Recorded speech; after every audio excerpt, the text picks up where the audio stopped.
Application of integrals के questions के अंदर बच्चों से फिगर ही रॉन्ग बन जाती है।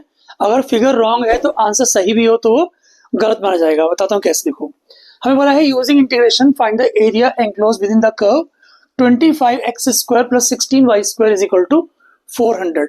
अब ध्यान से देखो, अगर x² और y² कोएफिशिएंट सेम होंगे तो वो सर्कल होगा, ठीक है ना।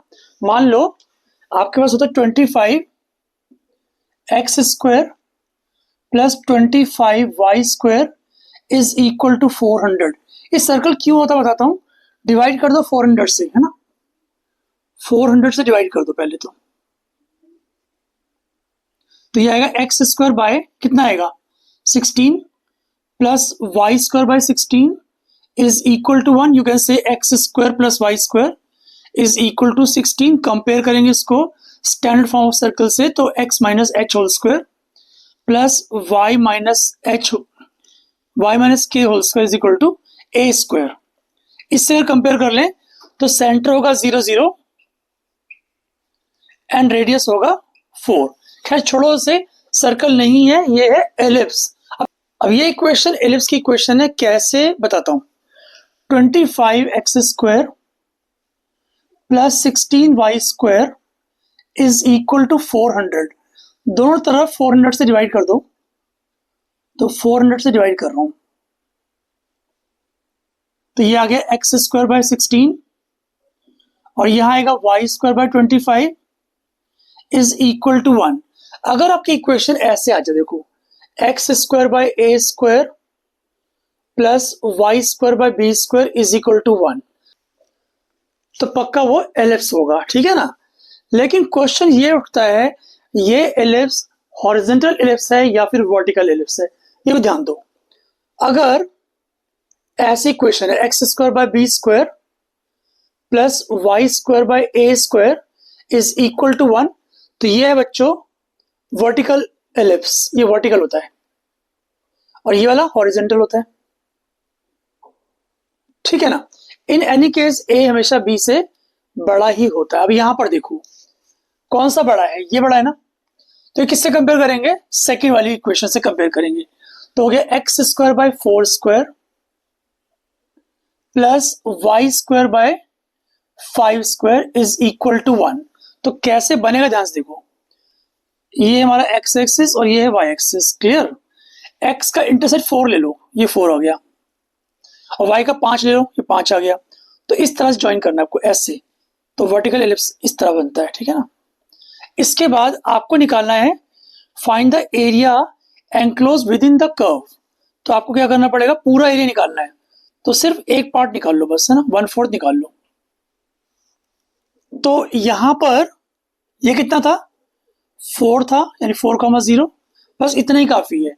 इंटीग्रेशन लिखो, इंटीग्रेशन y की वैल्यू फ्रॉम द इक्वेशन वो क्या बनेगी ध्यान से देखो, x² बाय 4² था हमारे पास plus y² by 5² is equal to 1। तो यहां से निकाल रहा हूं y की value, y² by 5² is equal to 1 minus x² by 4²। तो y² बाय 5² बन जाएगा 4² माइनस x² डिवाइडेड बाय 4²। तो y² बन जाएगा बच्चों 5² bye 4² multiplied by 4² minus x²। तो अगर y² ये है 5² बाय 4² इंटू 4² माइनस x², तो y क्या होगा, y होगा 5 by 4 times under root of 4² minus x²। तो यहां पर लिखेंगे y की वैल्यू, यानी 5 बाय 4 बाहर और अंदर आ जाएगा under root of 4² minus x²। अब लिमिट्स कौन सी होंगी, जो x एक्सिस लिमिट होगी। यहाँ पर x 0 है, यहाँ पर 4 है, लिखो 0 और यहाँ पर 4 करेक्ट। लेकिन ये तो 1/4 एरिया है, पूरा एरिया निकालने के लिए हमें इस पूरे को 4 से मल्टीप्लाई करना पड़ेगा। 4 4 गया कट। अब यहाँ पर फोकस करते हैं, इसका फॉर्मूला क्या होता है ध्यान से। तो आपको पता है integration of under root of a² minus x² क्या होता है बच्चों, ये होता है x by 2 under root of a² minus x² plus a² by 2 और फिर आता है sine inverse x by a plus c।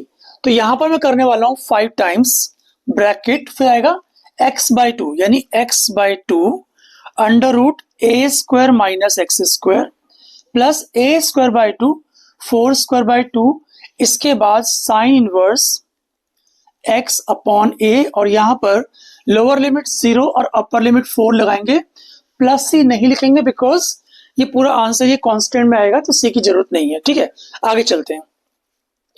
पहले पुट कर रहा हूं अपर लिमिट, तो 4 by two under root of 4 square minus 4 square plus 4 square by two sine inverse 4 by 4।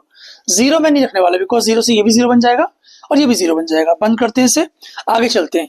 ये पार्ट भी जीरो हो गया, बचा क्या हमारे पास बचा 5 times bracket 4 square by to हो गया अपना 16 बाय टू 8 हो गया 8, और फिर आएगा बच्चों साइन इनवर्स 4 बाय 4 इज 1 या 1 लिख दो, करेक्ट। अब देखो 5 इंटू 8 टाइम्स साइन इनवर्स 1 होता है पाई बाय 2, कुछ कटता है, यस कट रहा है, 2 4 8, तो 5 इंटू 4 पाई, आंसर आ गया 20 पाई स्क्वायर यूनिट्स। ठीक है, इस पूरे क्वेश्चन के अंदर आपको किसी भी स्टेप में डाउट हो तो कमेंट सेक्शन में कमेंट करके पूछ सकते हो। Thanks for